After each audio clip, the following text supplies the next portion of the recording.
हरे कृष्णा। एक समय की बात है, कैलाश पर्वत पर हिम के मध्य भगवान शंकर अपने ध्यान में लीन थे। सृष्टि के सभी देवता और ऋषि कार्तिक मास के आगमन पर भगवान विष्णु की आराधना में मगन थे। उस समय देवी पार्वती ने देखा कि स्वर्ग से लेकर पृथ्वी तक दीपों की ज्योति फैल रही है। हर घर में दीपक जलाए जा रहे हैं, मंदिरों में आरतियों की गूंज रही है और तुलसी माता के चरणों में दीपदान हो रहा है। ऐसे में माता पार्वती ने आश्चर्य से भगवान शिव से पूछा, हे महादेव, मैं देख रही हूँ कि कार्तिक मास के आते ही हर प्राणी किसी न किसी रूप में दीपक जलाकर पूजन कर रहा है। कहीं तो तुलसी माता के नीचे दीपक जल रहे हैं, कहीं विष्णु मंदिरों में, तो कहीं नदी के किनारे तैरते दीपक दिख रहे हैं। हे नाथ, दीपदान क्यों किया जाता है और इसका क्या फल है? दीपक कहाँ कहाँ जलाना चाहिए जिससे सर्वोच्च पुण्य की प्राप्ति हो? कृपा कर इस बात को विस्तार से कहिए ताकि मैं भी इस मास के फल प्राप्त कर सकूं। तब भगवान शिव मुस्कुराए और उनके मुख से मधुर वाणी फूटी, हे गिरजे, तुम्हारा प्रश्न अत्यंत कल्याणकारी है। कार्तिक मास में स्वयं भगवान विष्णु को अति प्रिय माना गया है। यह मास संपूर्ण वर्ष में महीनों में सर्वश्रेष्ठ माना गया है। जो प्राणी इस मास में दीपदान करता है वह जन्म जन्म के पापों से मुक्त होकर परम धाम को प्राप्त करता है। अब सुनो, मैं तुम्हें इस मास में दीपदान का महत्व, उसका इतिहास और विधि विस्तार से वर्णन सुनाता हूँ। हे उमे, जब सृष्टि की रचना के बाद वर्ष के 12 महीनों का निर्धारण हुआ, तब कार्तिक मास को भगवान विष्णु ने अपना स्वरूप माना। इस मास में भगवान विष्णु क्षीर सागर से योग निद्रा से जागते हैं, इसीलिए इसे देव उठनी एकादशी भी कहा जाता है। इस मास में जो प्राणी प्रतिदिन दीपक जलाता है वह भगवान विष्णु, लक्ष्मी और स्वयं महादेव की कृपा का अधिकारी बनता है। दीपक जलाना केवल प्रकाश देना ही नहीं, यह अज्ञान रूपी अंधकार को दूर करने का प्रतीक है। दीपक के प्रकाश से जैसे घर में रोशन होता है, वैसे ही आत्मा का ज्ञान भी इससे प्रकाशित होता है। भगवान शिव माता पार्वती से बोले, हे पार्वती, कार्तिक मास में जो प्राणी तुलसी माता के नीचे दीपक जलाता है उसे सहस्त्र यज्ञ करने का फल प्राप्त होता है। तुलसी माता स्वयं लक्ष्मी का रूप है। जो भक्त प्रतिदिन संध्या के समय तुलसी के समीप दीपक जलाकर भगवान विष्णु का नाम लेता है, उससे रोग, दरिद्रता और कलेश से मुक्ति मिलती है। यह दीपक उस आत्मा के मार्ग को प्रकाशित करता है जो मृत्यु के बाद मोक्ष की ओर जाती है। इसीलिए तुलसी माता के नीचे दीपक जलाना परम ही पुण्यदायी माना गया है। पार्वती बोली, हे नाथ, मैंने सुना है कि कार्तिक में नदी में दीप प्रवाहित करने की परंपरा है, उसका महत्व बताइए। माता पार्वती के इस प्रकार के वचनों को सुनकर शिवजी बोले, हे सती, यह परंपरा केवल सुंदर दृश्य ही नहीं बल्कि आध्यात्मिक साधना है। जब कोई व्यक्ति स्नान के बाद नदी या तालाब के किनारे दीपक जलाकर प्रवाहित करता है तो वह अपने पापों का भार उस दीपक की लौ में समर्पित करता है। वह दीपक जल में तैरते हुए जल देवता, गंधर्व, पितरों और विष्णु को तृप्त करता है। कार्तिक की पूर्णिमा की रात को यदि कोई भक्त दीपदान करता है तो वह अनंत कोटि ब्रह्म हत्याओं से भी मुक्त हो जाता है। नदी में प्रवाहित दीपक जल जीवन में प्रवाह का प्रतीक बनता है। जैसे दीपक तैरते हुए आगे बढ़ता है, वैसे ही आत्मा जन्म और मृत्यु के सागर को पार कर लेती है। हे देवी, कार्तिक मास में अपने घर के मुख्य द्वार पर दीपक जलाना अत्यंत शुभ माना जाता है। यह दीपक केवल लक्ष्मी के आगमन का निमंत्रण नहीं है बल्कि देवीय सुरक्षा कवच भी है। रात्रि में दीपक घर के बाहर जलता है तो वह सभी दुष्ट शक्तियों और नकारात्मक ऊर्जाओं और अशुभ ग्रहों को दूर करता है। जो व्यक्ति मंदिर में जाकर भगवान विष्णु, मुझे यानी कि शिव और माता पार्वती के सामने, माता लक्ष्मी के सामने दीपक जलाता है, उसे ब्रह्मलोक के सम्मान पुण्य प्राप्त होता है।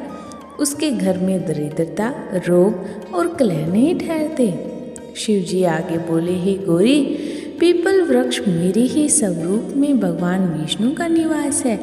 इसीलिए कार्तिक मास में शनिवार और अमावस्या की रात को पीपल वृक्ष के नीचे दीपक अवश्य जलाना चाहिए। जो भक्त पीपल के नीचे तिल में तेल का दीपक जलाकर ओम नमो नारायण मंत्र का जाप करता है, उसे अनंत जन्मों का पुण्य मिलता है और उसके पितर तृप्त भी होते हैं। पार्वती जी ने इस प्रकार माता पार्वती को कार्तिक मास के दीपदान का महत्व समझाते हुए आगे बोले, हे उमे, गृहस्थ के लिए रसोई घर ही लक्ष्मी का स्थान है।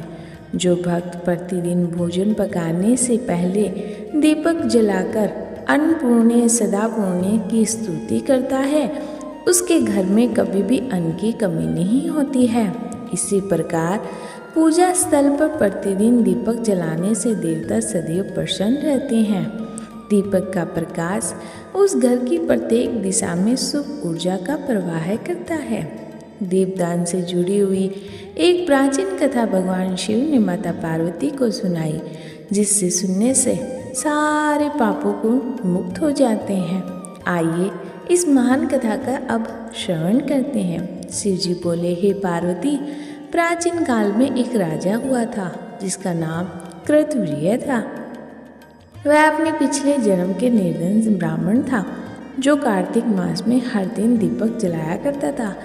उसके घर में कुछ नहीं था, पर वह तुलसी के नीचे मिट्टी का दीपक तिल के तेल से जलाता था। मृत्यु के बाद जब वह ब्राह्मण देह त्याग कर स्वर्ग में आया तो देवताओं ने उसका स्वागत दिव्य विमान से किया। वह अगले जन्म में राजा बना, रूपवान, पराक्रमी और धर्मात्मा। उसके राज्य में कभी अंधकार नहीं था, क्योंकि उसके पूर्व जन्म में दीपदान जो फलित हुआ था। इसीलिए कार्तिक मास का दीपदान केवल इस जीवन में ही नहीं, अगला जीवन भी उसे उज्जवल करता है। शिवजी ने पार्वती माता से कहा कि हे उमे, दीपक केवल घी और बत्ती से नहीं जलता, वह श्रद्धा और भक्ति से जलता है। दीपक का पात्र शरीर के समान है, घी भक्ति है, बत्ती मन है और लोक आत्मा है। जब यह एक साथ होते हैं तभी सच्चा दीप प्रज्वलित होता है। इसीलिए जो व्यक्ति मन वाणी कर्म से शुद्ध होकर दीपक जलाता है वह स्वयं ईश्वर का दीप बन जाता है।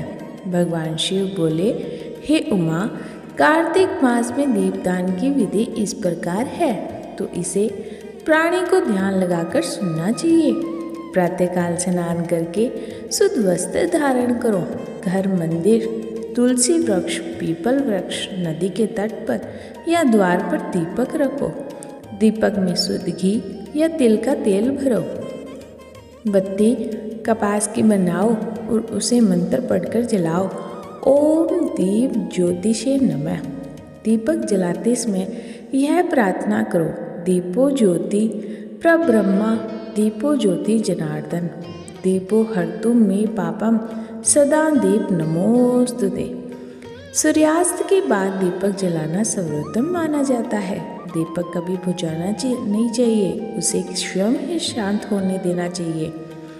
इस प्रकार शिव जी बोले कि हे देवी, यद्यपि कार्तिक मास प्रत्येक दिन पवित्र है, लेकिन इसकी कुछ तिथियां अत्यंत शुभ मानी जाती है, जैसे कि कार्तिक की पूर्णिमा।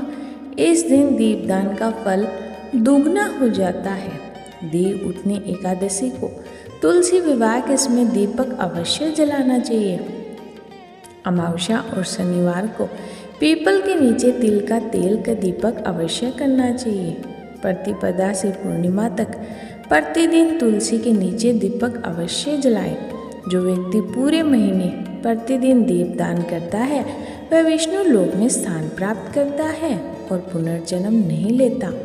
हे पार्वती, कार्तिक मास में दीपदान के असंख्य फल मिलते हैं, जैसे कि दीपदान करने से दरिद्रता और रोग नष्ट हो जाते हैं, पितरों को तृप्ति मिलती है, वैवाहिक जीवन में सुख भी बढ़ता है, घर में लक्ष्मी का स्थायी निवास होता है, मनुष्य का मार्ग मोक्ष भी खुलता है। जो व्यक्ति दीपक जलाते हुए भगवान विष्णु, शिव और लक्ष्मी का स्मरण करते हैं वह अमरष्या के अंधकार के लिए सदा के लिए मिटा देते हैं। हे उमा, यदि कोई संतान की इच्छा रखता है तो उसे तुलसी के नीचे दीपक अवश्य जलाना चाहिए। यदि कोई रोग मुक्ति चाहता है तो विष्णु मंदिर में दीपक जलाए। यदि कोई धन संपत्ति चाहता है तो द्वार पर दीपक जलाए, और यदि कोई मोक्ष चाहता है तो नदी में दीप प्रवाहित करे। पार्वती माता ने यह सब सुना तो उनका हृदय भाव विभोर से हो उठा। उन्होंने उसी संध्या के समय तुलसी माता के नीचे दीपक जलाया, विष्णु जी का नाम लिया और महादेव जी का स्मरण किया। तब उन्होंने अनुभव किया कि दीपक की लौ केवल बाहर ही नहीं उनके भीतर भी जल रही है। उनकी आंखों में मंद मंद अति आनंद आंसू बहने लगे। उन्होंने कहा, हे नाथ, अब मैं समझ गई कि दीपक केवल अंधकार मिटाने के लिए नहीं बल्कि आत्मा को प्रकाशित करने के लिए जलाया जाता है। शिव मुस्कुराए और बोले, हे पार्वती, जो कोई इस कथा का श्रवण करता है, पठन करता है, वह जीवन में कभी भी अंधकार नहीं देखता। इसीलिए कार्तिक मास में दीपदान करना बहुत ही ज़्यादा जरूरी है, क्योंकि यह दीप ही है जो जीवन के मोह से, अज्ञान से और पाप का अंधकार मिटाकर मोक्ष का मार्ग प्रकाशित करता है। यह 100 यज्ञों का फल प्राप्त करता है, पितरों की तृप्ति करता है, देवताओं को प्रसन्न भी करता है, स्वयं भगवान विष्णु का आशीर्वाद प्राप्त करता है। ऐसे व्यक्ति के घर में सदैव सुख, शांति और समृद्धि बनी रहती है। उसके जीवन में कभी भी अंधकार नहीं आता और उस घर में स्वयं विष्णु जी, लक्ष्मी और मैं हमेशा निवास करते हैं। बोलिए ओम हर हर हर महादेव। ओम श्री विष्णुवे नमः। ओम श्री लक्ष्मीपतये नमः। ओम नमो नारायण। आपको कथा कैसी लगी कमेंट सेक्शन में ज़रूर बताइएगा। और हमेशा कार्तिक मास में दीपदान का महत्व और ज़्यादा गुना बढ़ जाता है। जो कि भक्त इस कथा को सुनता है, हुंकारा भरता है, उसके जीवन में समस्त अंधकार दूर होकर भगवान विष्णु उस पर अपनी कृपा बरसाते हैं। हम यही कामना करते हैं कि आपकी सभी मनोकामनाएं पूर्ण हों। आपको कथा कैसी लगी कमेंट सेक्शन में बताइएगा। साथ ही साथ कमेंट सेक्शन में ओम श्री विष्णुवे नमः जरूर लिखिएगा। हमारे चैनल को लाइक और सब्सक्राइब जरूर कीजिएगा ताकि हम आपके लिए इसी प्रकार और कथाएं लेकर आते रहें। धन्यवाद।